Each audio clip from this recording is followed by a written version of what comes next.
Hey guys, I'm David DiMuzio. And I'm Steve Cook. Welcome to Hair Loss Hope. And today we're going to talk about Chris Martin, the lead singer from Coldplay. One of my viewers left a comment and said, hey, I saw in a video that Chris Martin had an FUT hair transplant. And I was like, wow, that'd be pretty wild just to, for that to be so obvious in a music video. But I think it's cool, and like his hair looks great. So let's talk about his hair transplant. I think he's had multiple hair transplants, is my guess, looking at the timeline from what I can sort of tell of his hair. So I'll put up, there's an early photo of him, and this looks like he's like at the very beginning of his career. He looks like he's kind of very early 20s, maybe even like late teens in this photo. And he's already experiencing a lot of significant male pattern baldness. And then I felt like there was a certain period where his hair got a little bit better as Coldplay was first kind of getting really popular, and then started to decline again from what I could sort of tell. And then I hadn't really thought about it for the last, I don't know, 5 to 8 years. I haven't honestly thought about Coldplay that much.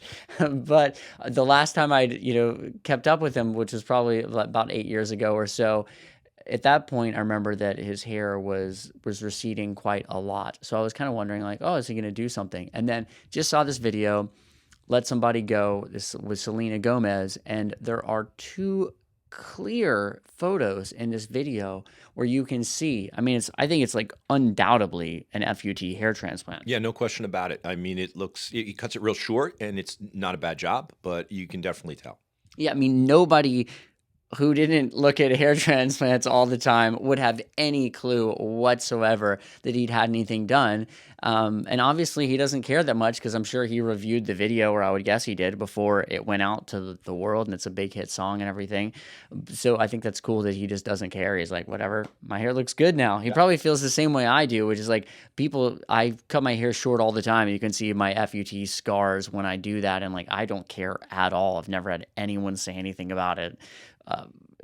No girls cared. Nobody that I care about cares at all. I've actually asked a couple of people, and everybody's just like, oh, did you just do like a design in your hair? Like, people just do like little designs and things. Like, no one's ever guessed, and I'm sure even thought, unless they know hair transplants well, that was an FUT scar. And who cares? If the hair on top of your head looks great, then that's the main thing. It can be even the same thing with the FUE scars. If the hair on top of your head looks awesome, and you have a really great hairline, it looks thick, and nobody cares really, beyond a certain point, until it just gets ridiculous.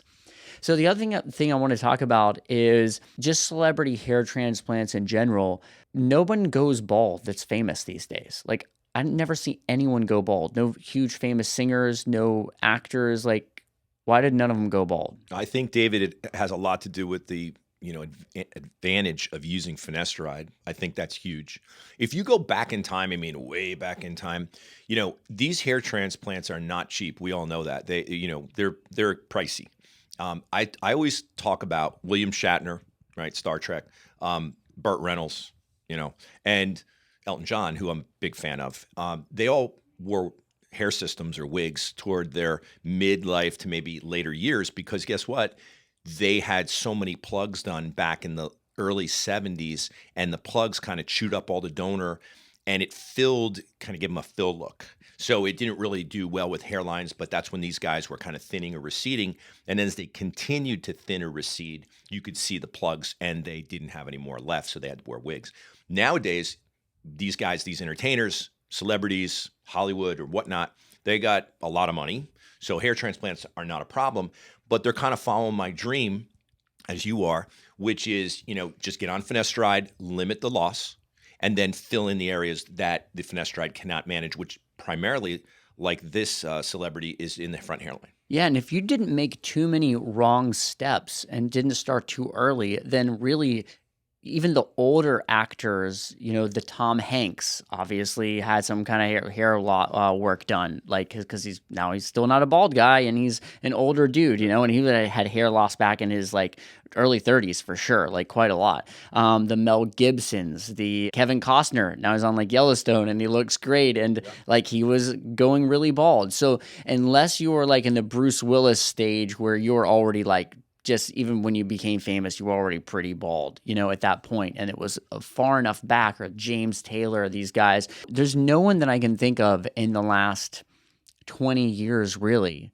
who is like been very famous, had hair, and then suddenly went bald. It just like literally doesn't happen. Like these guys like Machine Gun Kelly, Sylvester Stallone, like nobody goes bald. Like it just doesn't happen because like they don't need to. Yeah, exactly right. And the two exceptions of that come to mind immediately to me are Jack Nicholson, and who was the other one? I just lost my train of thought. But Jack Nicholson was one where it just seemed like Clint Eastwood. So these guys, they're older actors, obviously, very successful older actors like Marlon Brando way back in the day, but they just kind of continued to do their acting as older guys. So I think it kind of went with the roles that they played. But today, by today's standards, you're right. You're dead on. It's like nobody should. I mean, why would anybody want to look older to work older parts? Why not just stay looking younger and work younger parts? So it makes sense to me, and I think that finasteride has a lot to do with that. Yeah. Yeah, the only ones I can think of really would be like The Rock and Vin Diesel. And they just sort of they were already doing that shaved head thing as just like kind of their look, And I think The Rock already was like pretty bald by the time he even became famous. And then he just went ahead and shaved the rest. And he has a kind of like, big built black, black, dark kind of guy thing. Yeah, I mean, you look at Hulk Hogan, who's before his time, who actually had some hair. And then he lost most of that, but that fit that role in that professional wrestling. Stone Cold Steve Austin, who was probably everybody's favorite bad guy wrestler, had like kind of golden locks of hair, and it was really long, and it looked kind of dumb on him. And he's one of the few exceptions, I will say, that he actually looks cooler and better being bald. But the majority of everybody else we're talking about is just kind of now, at least by today's standard, has been able to age in Hollywood with their hair. And if those celebrities can age with their hair and never need to go bald, then really most of us don't need to either. No. And that, again, stick to the game plan, finasteride, find a good hair surgeon, work the hairline. I think the key is, David, in regards to now going bald, not letting it get too far, getting on these preventatives. And that's a lot of my day. I mean, I'm talking a lot to guys of all ages. You could be, in my world, young, meaning 48, and just starting to lose your hair. It doesn't matter whether you're 20 or you're 48, you're just starting to lose your hair. You're young in this world of hair loss. If you catch it soon enough and get ahead of it and use a very safe, effective, cheap medication, you can never go bald.